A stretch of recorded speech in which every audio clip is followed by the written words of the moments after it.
Este é um trabalho voluntário, sem fins lucrativos, que oferece livros gravados em MP3 para aqueles que não têm condições de ler livros impressos. Para ouvir este e outros livros gratuitamente na íntegra, acesse nosso canal e leia as instruções na aba Sobre. Este livro foi gravado para o uso exclusivo da pessoa com deficiência visual, não podendo ser comercializado de acordo com a Lei nº 9.610, de 19 de fevereiro de 1998. A sinistra intenção suicida foi banida da mente de Hércules, mas o grande sofrimento pelo que fizera acompanha-o permanentemente. Perambula ele como um pária pelo mundo sem saber o que fazer. Sozinho, sem família, sem amigos, está perdido em sua profunda infelicidade. Em um dos momentos da mais profunda dor, lembra-se Hércules do santuário do deus Apolo, o oráculo de Delfos, e segue então para lá. Vai consultar sobre o que fazer. No portal do templo de Delfos está escrito: Homem, conhece-te a ti mesmo. Esta máxima ensina que o homem, ao conhecer-se a si mesmo, passa a conhecer a divindade que traz dentro de si e adquire condições de desvendar os mistérios que o envolvem. Hércules transpõe o portal da entrada à procura da sala das consultas. Entra numa sala, não é aquela. Vai a outra, também não é. Entra na terceira sala e lá está a Pítia, a mais famosa das sacerdotisas do oráculo. Essas sacerdotisas, as sibilas, caíam em transe, recebiam as mensagens do deus Apolo e as retransmitiam aos consulentes. A sibila Pítia, após ouvir as explicações de Hércules sobre as causas que o levaram ali, entra em transe e, de mãos para os céus, invoca a orientação do deus Apolo.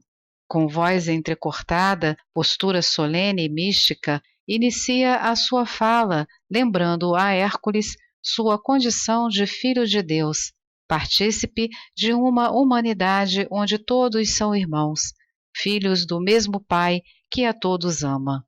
Fala-lhe que a esta terra todos vêm para o cumprimento dos desígnios divinos e a cada um compete carregar o peso que lhe está reservado com maiores ou menos dores de sofrimento, a depender dos merecimentos ou faltas trazidas de vidas anteriores. Diz-lhe que através da humildade, de serviços prestados ao próximo, de invocações místicas, de sentimentos amorosos, da prática da caridade, do reconhecimento da misericórdia divina, poderia ele resgatar as faltas cometidas, encontrar o caminho da perfeição e, através dele, alcançar a imortalidade olímpica. Sobre a animosidade de Hera, orientou a sacerdotisa que ele substituísse o seu nome de nascimento, que era Alcides, e assim era até então chamado, nome derivado de Alceu, pai de Anfitrião, para Heracles, ou Hércules, que significa a glória de Hera, uma maneira de tentar, homenageando-a, aplacar um pouco a ira da deusa. Finalmente, diz a sibila a Hércules que ele teria de submeter-se ao primo, o rei Euristeu, por um período de 12 anos, realizando humildemente 12 trabalhos que o rei lhe ordenasse a executar. Estaria ele, assim, cumprindo o decreto de Zeus, quando dissera que dos dois primos, Hércules e Euristeu, o que nascer primeiro reinará sobre o segundo, e este servirá ao primeiro. Somente após a realização desses 12 trabalhos, estaria Hércules absolvido dos crimes que praticara e ascenderia ao Olimpo como um deus. Hércules sabe ser Euristeu o seu mais rancoroso inimigo, e que, levado por grande medo de ver Hércules um dia tomar-lhe o trono, nutre Euristeu um grande desejo de ver o primo morto. Mas, mesmo assim, Hércules, numa atitude de quem aceita a orientação do deus Apolo, curva a cabeça humildemente. Retira-se pensativo do oráculo. Dirige-se a Micenas. Chega à corte do rei Euristeu. Vai cumprir a inapelável lei emanada do Pai e realizar a missão que o levará à eternidade. Apresenta-se a Euristeu e humildemente se oferece para servir.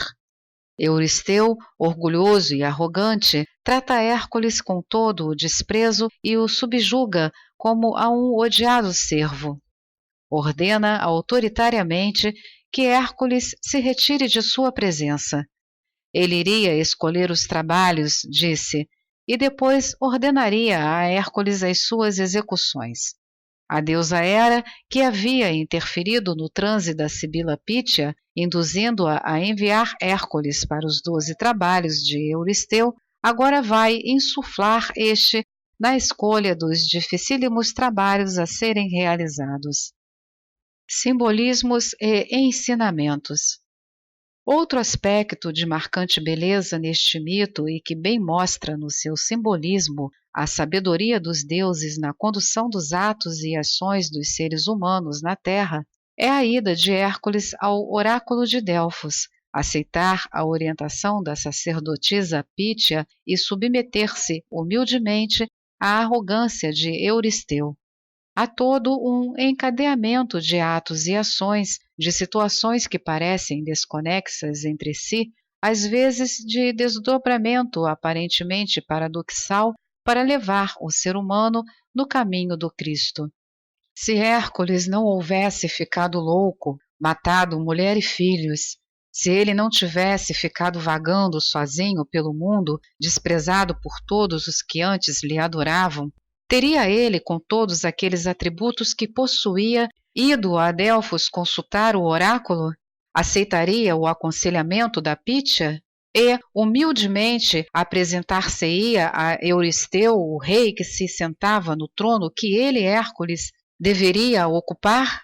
Ele, todo-poderoso, aureolado por toda aquela imagem de glórias, envaidecido por todo o seu imenso ego anterior à loucura, iria submeter-se a tanta humilhação? Deus escreve certo por linhas tortas, diz a sabedoria popular, e o ser humano quase nunca entende o porquê de ser envolvido em situações que considera horríveis e, desesperado, exclama: meu Deus, eu não mereço isto, por que isto me acontece, por quê?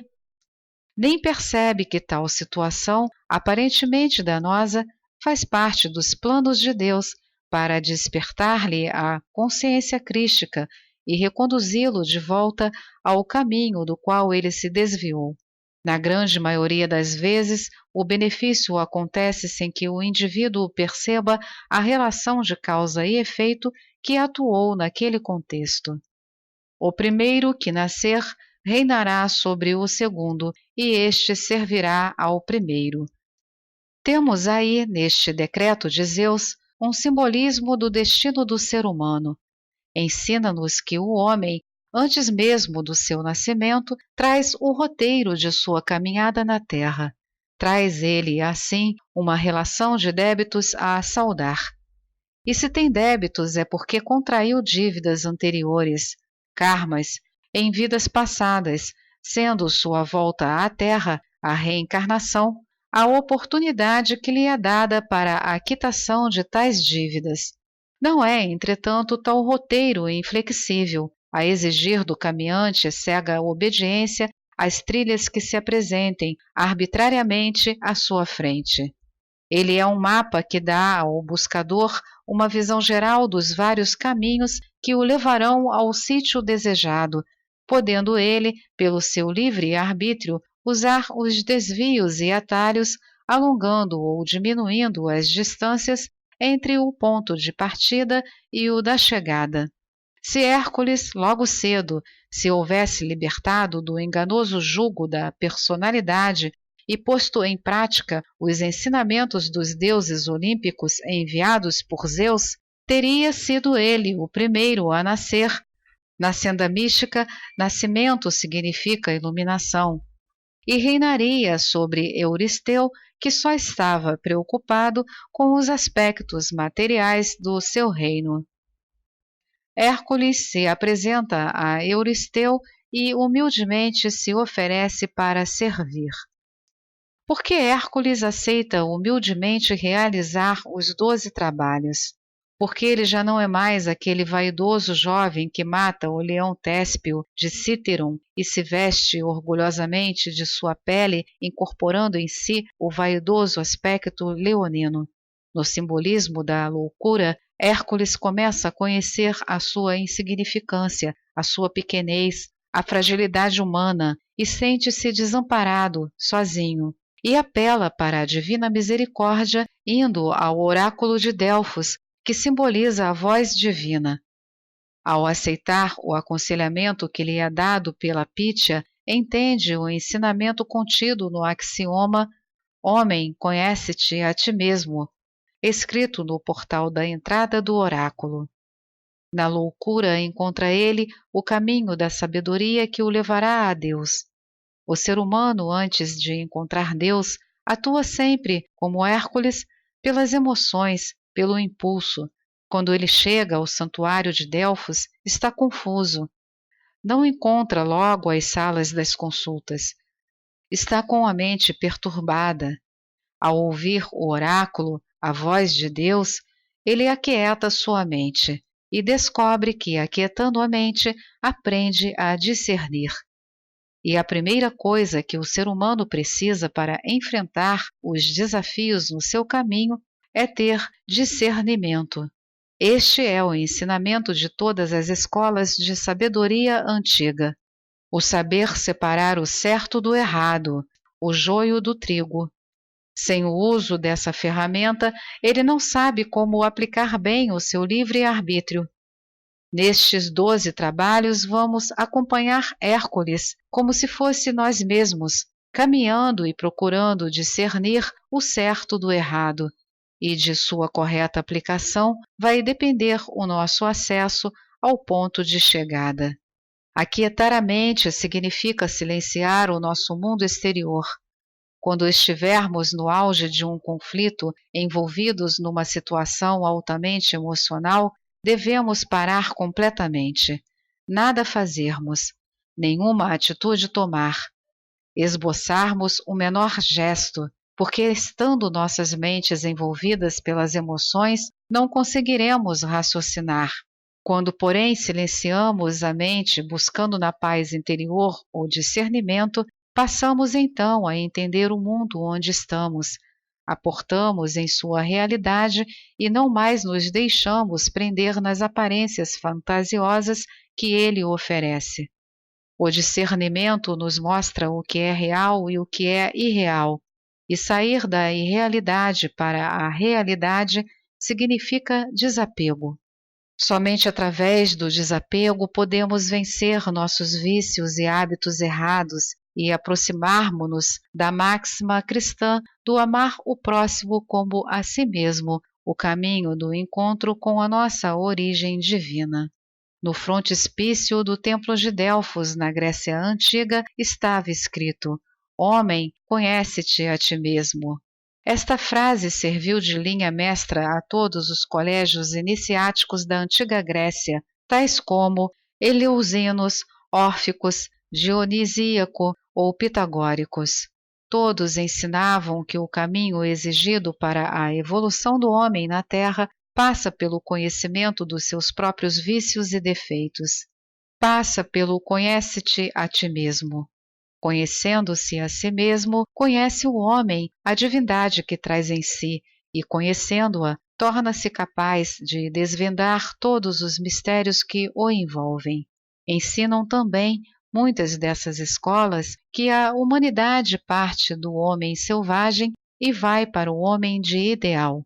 Passa do homem de ideal para o aspirante à evolução espiritual, do aspirante para um discípulo e do discípulo passa para um iniciado. É este o caminho para o homem tornar-se perfeito e assim chegar à ascensão e à imortalidade. Estes seres perfeitos existem hoje e são aqueles que nos deram os mitos, porque os mitos mostram o caminho da humanidade até os dias de hoje. Muitos desses homens perfeitos que geraram os mitos, homens que exercitaram a vontade nascida da fé, doadora de poder, praticaram a grande sabedoria que é a chave para a abertura dos portais reveladores dos sagrados mistérios.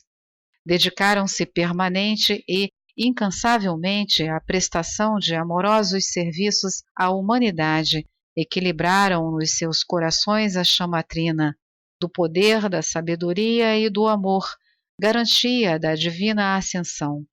São eles hoje seres imortais, mestres ascensos, hierarquias poderosas que habitam os mais elevados planos e continuam do alto de suas divinas moradas, desenvolvendo o grandioso e permanente trabalho de ajuda aos seres humanos na sua constante busca da perfeição e da sonhada imortalidade. Hércules, ao aceitar humildemente executar as tarefas que lhe foram impostas nestes 12 trabalhos, transforma-se num aspirante. Como um aspirante sozinho, lá embaixo no pé de uma escada, quebra, corta, malha uma pedra bruta que é ele próprio. E à medida em que vai caminhando na realização de cada trabalho, vai ele colocando o pé no degrau seguinte, mais alto, onde já segura a pedra de configuração mais detalhada. Um degrau a mais e já aparece com um plano de obras nas mãos.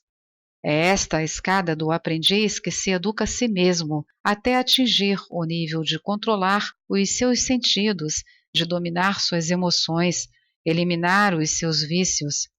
Nesse estágio ele se transforma de aspirante a aprendiz e está em condições de contactar um mestre instrutor. Quando o discípulo está pronto, o mestre aparece. Hércules agora vai caminhar como um aspirante, depois como um discípulo, na busca das misteriosas sendas da sagrada sabedoria, transformando-se mais tarde num iniciado. À medida em que vai superando as dificuldades encontradas no caminho, vai galgando novos degraus, novos patamares, até chegar, como um mestre, ao topo da escada da perfeição e finalmente ascender como um imortal. Ele vai ter que reunir em si todas as qualidades próprias de um ser perfeito e entregar-se a serviço da humanidade. Como um iluminado, vai ascender à imortalidade e subir ao Olimpo nos braços de Zeus, como um deus. Este é também o caminho de todos nós, filhos e filhas de Deus na Terra. Os 12 trabalhos de Hércules. O 12 é um dos mais sagrados números na simbologia numerológica. Ele representa o caminho da humanidade. 12 foram as tribos de Israel, 12 são os apóstolos, 12 são os grandes deuses do Olimpo, 12 são as grandes religiões do mundo, 12 são os trabalhos de Hércules, 12 são as constelações que o Sol percorre durante o ano. Simbolicamente, o zodíaco passa em volta da Terra através dos 12 signos. Esta é a caminhada zodiacal e é a caminhada de Hércules. É o caminho de todo ser humano na Terra.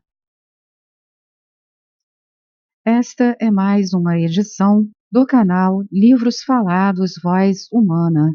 Que o bem, o bom e o belo se multipliquem em benefício das criaturas.